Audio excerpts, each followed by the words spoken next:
Shalom. I am back. Okay. This is part 7. Instead of doing like part 6, A, B, C, I'm just gonna keep doing part, 6, 7, 8. Just do it that way. So anyway, we're continuing on. We focused on Revelation 12, verse 6, regarding the woman going out to the wilderness, and we looked at some scripture verses that pertain to that happening. And actually, hold on one moment. I'm just going to give you an overview from that last video. We talked about how 1,260 days corresponds to time, 2.5 a time of the woman going out into the wilderness away from the dragon. And in Hebrew, from the Hebrew text of Revelation reads, Eighth Echad, We Shani, Ithin, We Hizi, or Hezi. Okay, so it's like times one time, or time one, and 2 times and a half. Okay, whereas in Daniel chapter 12, verse 7, it reads Moed Moadim We Hezi. Okay, so it reads very similar to each other, but a little bit different because it's talking about a season of time. Okay, now we're going to look into verse 7 of Revelation 12, verse 7, Revelation 12. Okay, give me one moment here. Okay, and it reads, Revelation 12, verse 7 reads, And there was war in the heavens. The messenger Michael with his messengers made war with the dragon. Also his host made war with them. But listen to this, verse 8. But they did not overcome, neither was their place in heaven found anymore. Okay, but they did not overcome, neither was their place in heaven found anymore. Okay, so verse 9. So the great dragon was cast out, who is called Hasatan, and who destroys and seduces the whole world. And he with his messengers were cast unto the earth to dwell there. All right, so where do we see the archangel, the prince, the great prince, Michael, actually in the scriptures? Just as I mentioned about Daniel chapter 12, verse 7, having the times, times, and half times. Here we see in the same chapter, Daniel chapter 12, verse 1, we see the archangel Michael, that great prince, being mentioned in Daniel chapter 12, verse 1. Now I'm going to read to you what that actually would say from the Hebrew. So give me a moment while I turn to it. There it is. And you see that this corresponds with Revelation chapter 12, verse 7. And it reads from the Hebrew. I'm going to read from what I've translated from the Hebrew, okay? At that time, Michael, the great prince, shall stand up or stand firm or persist or persevere. The one who stands up or supports, okay, who stands up for the children of your people. And there shall be a time of trouble, tribulation, such as never was since there was a nation to that time. And in that time, your people shall be delivered or escape, all those being found or secured, written, recorded, enrolled, or registered in a book. Okay? So here we see that at that time, the archangel Michael, that great prince, stands up for Yah's people. He fights for the children of Yah's people, okay? For the children of Israel. And at that time, there would be such trouble, okay? Such tribulation, great tribulation. And actually, the word is great distress. you'll see that Yehoshua actually uses this term and it refers to a great distress. All right. And I will get that for you in a moment. Okay. So here you see this corresponds to the Archangel Michael fighting with something. It's not mentioned in Daniel chapter 12, verse 1, but fighting to defend and protect and support the children of Yah's people, okay, Israel. And we'll go into what that is in more detail. All right. Now, we want to see also, where do we see this battle, this heavenly battle taking place, where you have the Archangel Michael and the angels with him fighting against the dragon, Hasatan, and his angels. Okay. So let's turn to, let me turn over here. Okay, so you can see where I broke it down from the Ibri. Daniel chapter 8. Okay, actually you can see right here, Daniel chapter 8, right? Daniel chapter 8, verse 10. You can actually see on the same page that I wrote it on. Okay, so Daniel chapter 8 mentions about a little horn in verse 9. So turn to Daniel chapter 8, verse 9. Okay, hold on. Let me pull this up. So that's the only time in Daniel chapter 12, verse 1, you actually see Michael, the Archangel Michael, the great prince, being mentioned. And we also see him being mentioned in Revelation 12, verse 7. But now we're going to see also what happens to this, what's going on in this battle in Daniel chapter 8, verse 10. But in verse 9, give you context as to what he's referring to. In verse 9, it reads, out of one of them came forth a little horn, which waxed exceedingly great towards the south and towards the east and towards the pleasant, which is like really the word for like a gazelle. Actually, it's the Hebrew word or saying like pleasant or beautiful. So it's talking about this little horn. And verse 10, he's talking about this little horn. And let me just make sure I give you the right word. Okay. The word for horn is queren or queren. Almost sounds like Karen, right? Queren. That's a kuf, resh, and nun sofit. It can have both genders. It can mean both masculine or feminine. So it can have both genders. That's Strong 7161 for horn. But it is one little horn, okay? This is what we're referring to in Daniel chapter 8, verse 10, when we talks about it becoming great, okay? Now, in the Ibri, I'm going to read it from what it says. This little horn, I'm going to read it for the gender that is saying it is in, okay? So Daniel chapter 8, verse 10, here we go. The first word it mentions is wa thik dal. Wathi dal, or you could say Wathi Gedal. Okay, Wathi Gedal. Meaning they say it, but it really means she. She became great. Okay. She became great. I'll read from what it says in the Ibri.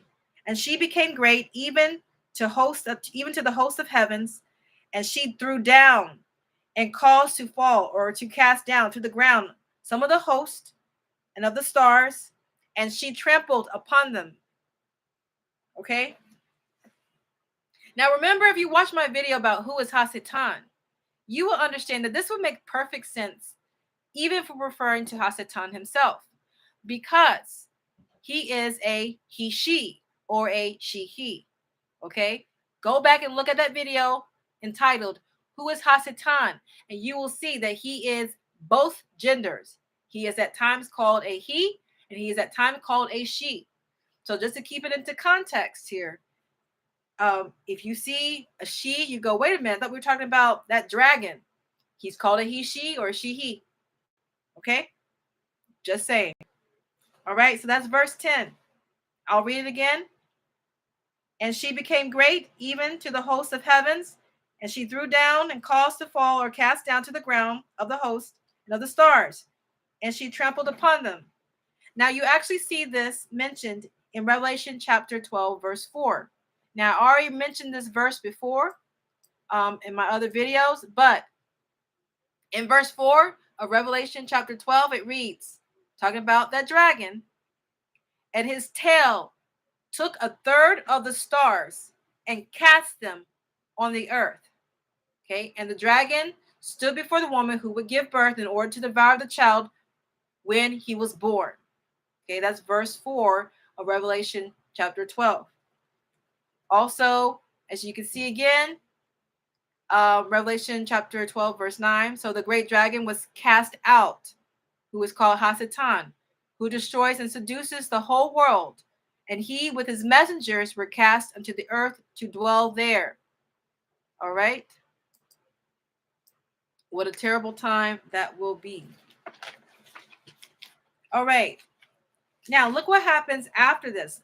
Daniel chapter 8, verse 11, right after the verse I read to you, where it says, yea, he magnified, well, it'll say in KJV, it'll say, yea, he magnified himself even to the prince of the host, and by him the daily sacrifice was taken away, or you can say, and the place of his sanctuary was cast down.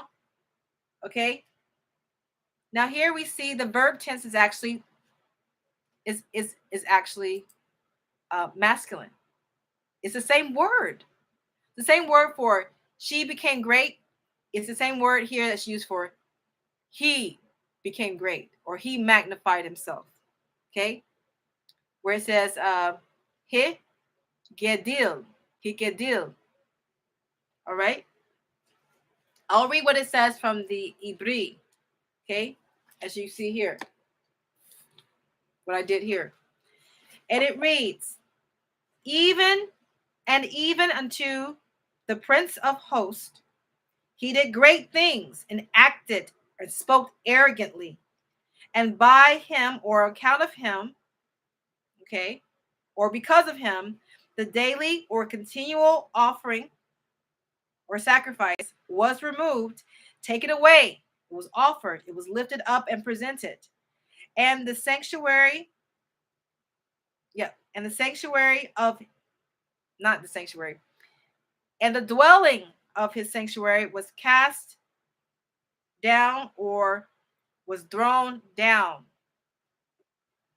Now, if you listen to how I read that, about this is talking about obviously something heavenly going on, because we see the mention of the prince of the host. Even to the prince of the host did he did great things, or he magnified himself. Okay, he acted, he spoke arrogantly. All right. So even towards the prince of the host, who is the archangel Michael, the great prince, he is the prince of the host of heaven. Okay, even to him, he really, the word here that's used is still the same word for to make yourself great, but it actually, since the verb stem is different, it's a hifil, it means more so that he did great things, he acted, he spoke arrogantly. Now, where do we see this acting or speaking arrogantly in the scriptures? You'll notice that you'll find this in Revelation chapter 13, verse 5. In Revelation chapter 13, verse 5, you see when it talks about the animal coming out of the sea, and he had 7 heads and 10 horns. I'm sorry, that's verse. I'm sorry. That's verse 1. Okay. And on his horns were 10 crowns, and on his head were the names of reproach and blasphemy. Okay, we see in verse 5, this is what he did in verse 5.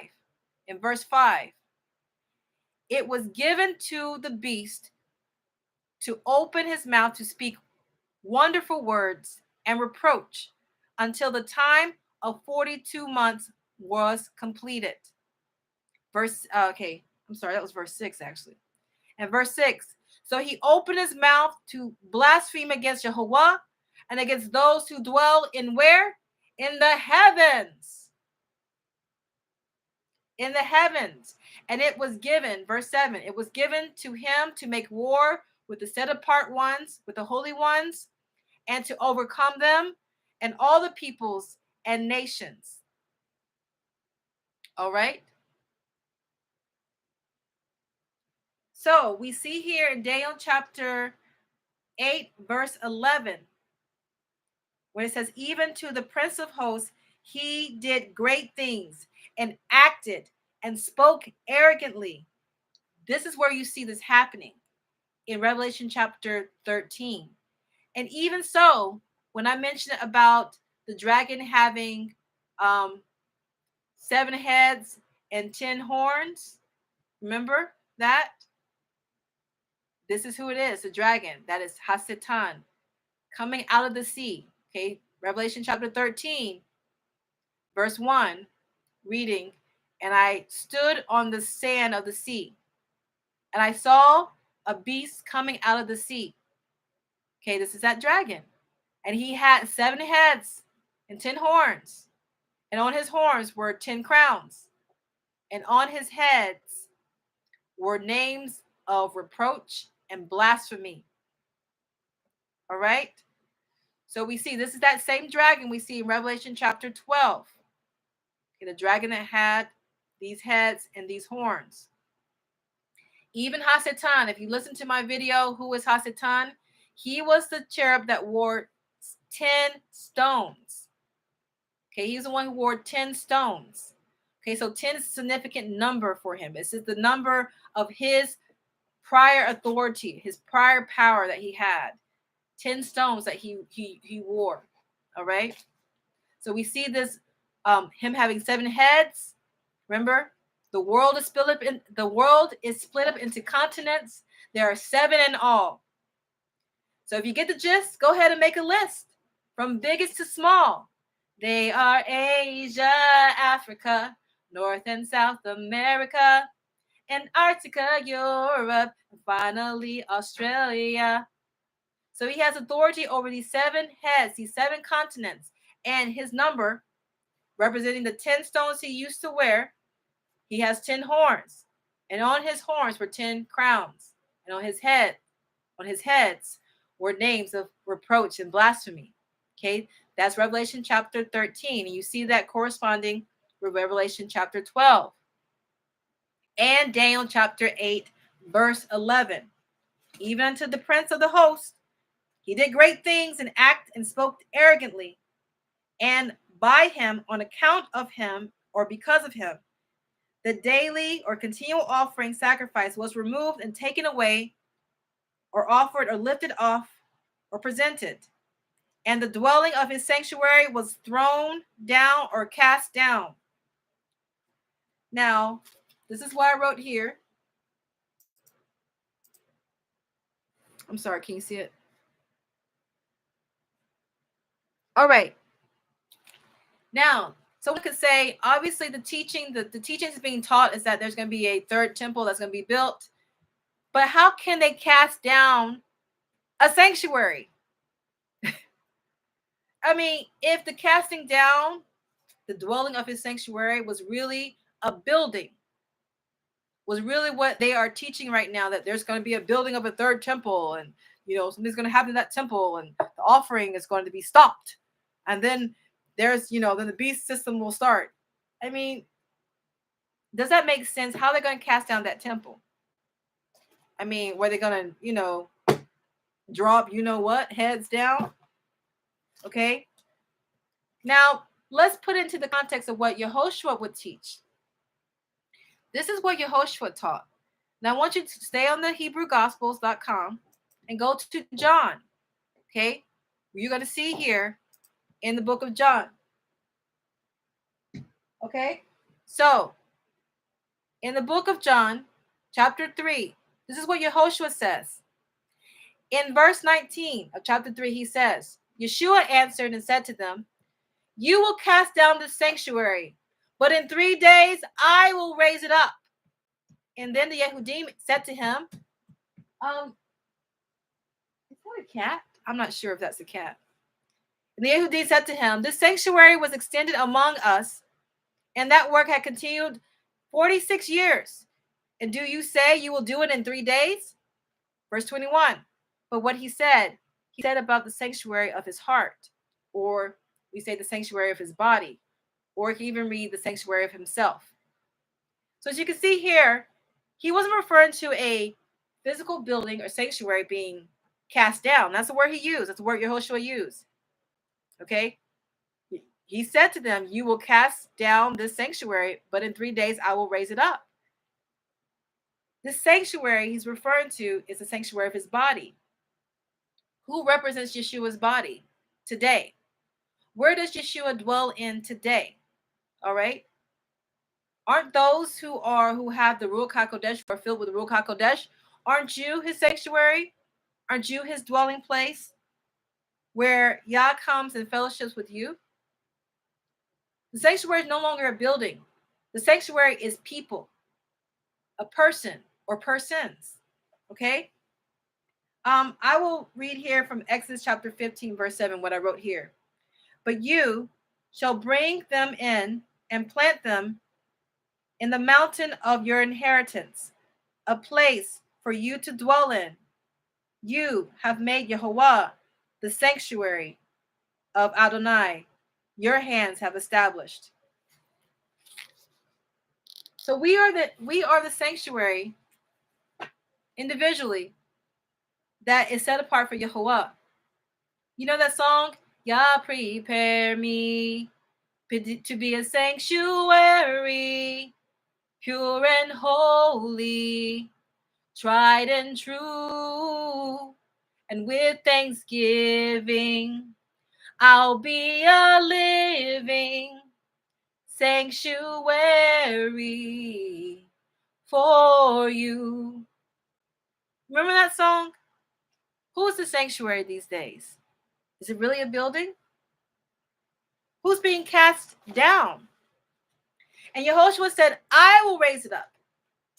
We're going to go into detail that when Yehoshua died and was resurrected, he did not raise himself up. Read in the book of Acts. I'll give you the list. Okay? I even have it bookmarked, and I actually forgot to bring it with me. I'll get it. But look at these particular verses I'm going to read to you. Okay? You'll see evidence that the Heavenly Father raised up Yehoshua. The Heavenly Father raised up Yeshua from the dead. Look at the following verses. Acts chapter 2, verse 32. Or I'm sorry, let's start with Acts chapter 2, verse 24 and verse 32. Acts chapter 3, verse 15 and 26. Acts chapter 4, verse 10. Acts chapter 5, verse 30. Acts chapter 10, verse 40. Acts chapter 13, verse 30 and 33. And 34 and 37. Okay, so that's Acts chapter 13, verse 30, 33, 34, and 37. You'll also see in Romans chapter 8, verse 11, that all these confirm that the Heavenly Father raised up Yehoshua. So who is he referring to in John chapter 3, verse 19 through 21? That he will raise up this sanctuary that is cast down in 3 days. Okay? And you go to John chapter 6, verse 39, 40, and 44. And this will confirm what I'm saying here. Okay? So, John chapter 6. I'm going to scroll down in the Hebrew Gospels to John chapter 6. And I think we'll read from verse, 39, right? 40 and 44. I hope that wasn't what I thought it was. I hear insects. Okay. Go to verse 39. All right. I'm almost there. Okay. Verse 39. He says here. Let's read a little bit higher. Okay. Verse 37. Everyone, this is Yehoshua speaking. Everyone the Father gave me comes to me, and he who comes to me, I will not cast out.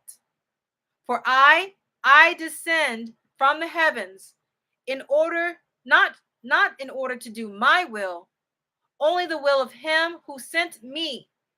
And this is his will, that all these which he gave me, I should not let any of them be destroyed, but that I should raise them up in the last days. For this is the will of the Father who sent me, that every man who chooses the Son and believes will have everlasting life, and I will raise him up alive in the last day. Again, you see, in verse 44 of the same chapter, he says, none is able to come unto me except if the Father who sent me draws him, and I will raise him up in the last day. Again, you'll see this in the same chapter, verse 50. Starting, you can start at verse 52, but I'm just going to read this part here. Verse 54. But whoever eats my flesh and whoever drinks my blood will have everlasting life, and I will raise him up in the last day. Okay? And people might get confused, what do you mean? Eat his flesh and drink his blood. It just means to be consumed with his desire. Okay, your flesh represents your desires. Okay, so when he says eat my flesh, that means take on his desires. When he says drink my blood, that means take on his life. So take on Yehoshua's desires and his life. That's all he's really saying in that verse. So just in case if anybody goes, whoa, what does that mean? That's what it means. Okay. All right. So you see here that this is what's happening with the enemy fighting against Michael, but obviously losing. But then he goes to do great things, even in the presence of the Prince of Hosts of Heaven, who is the Archangel Michael. And he, because of him, by him, he removes or takes away the daily continual offering and the dwelling of his sanctuary, okay, is cast down. All right, we see that the sanctuary, Yehoshua prophesied about his sanctuary being cast down. Okay, so this is not referring per se a building, but a person or persons. Okay, I'm going to show you that later on. Okay, but I wanted to show you that to give you context. Okay. And I'll go on more about this in more detail, but I just want to stay focused to where I'm at with Revelation. But you can see all these scriptures. You see it, Revelation 13, about the dragon. Same dragon you see being mentioned in Revelation chapter 12. Okay. Dragon that has 7 heads and 10 horns. And on his head, this is verse 3, and on his heads were 7 crowns. Okay, so we see that Revelation chapter 13 just gives us more context to what's taking place in Revelation 12, as well as Revelation 11 also provides context as to what's happening in Revelation 12. Okay, I hope you can see that now. All right, but we're going to go into more detail about this timeline because it's important to understand this. What happens after that 1,260 days, right? What's going on after that? We see that the end of 1,260 days, that the power of the people, the holy people, the woman, the 2 witnesses are done for. Okay, we see that in Revelation chapter 11 and reiterated in Revelation chapter 13. So I'm going to go into more detail about what's happening there, but obviously, let me make sure I'm following through here. Okay, so I read to you verse 7 through 9. Okay, so we see a warning in verse 10. Okay, that says that now the might of our Elohim and his Mashiach has appeared, for he is cast out, who was as an adversary against them all the time. Verse 11. And they overcame him by the blood of the Lamb and by the word of their testimony, and their lives were reckoned to all of them. Okay, they did not regard their lives, okay, unto death.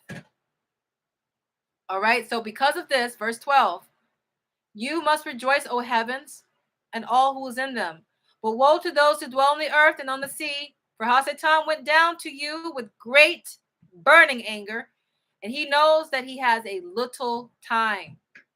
All right, so we're going to finish up with this last portion of Revelation 12, and then I'm going to go into more detail about what happens after the wilderness of 1,260 days. Okay, so with that, I say shalom, shalom, and shalom.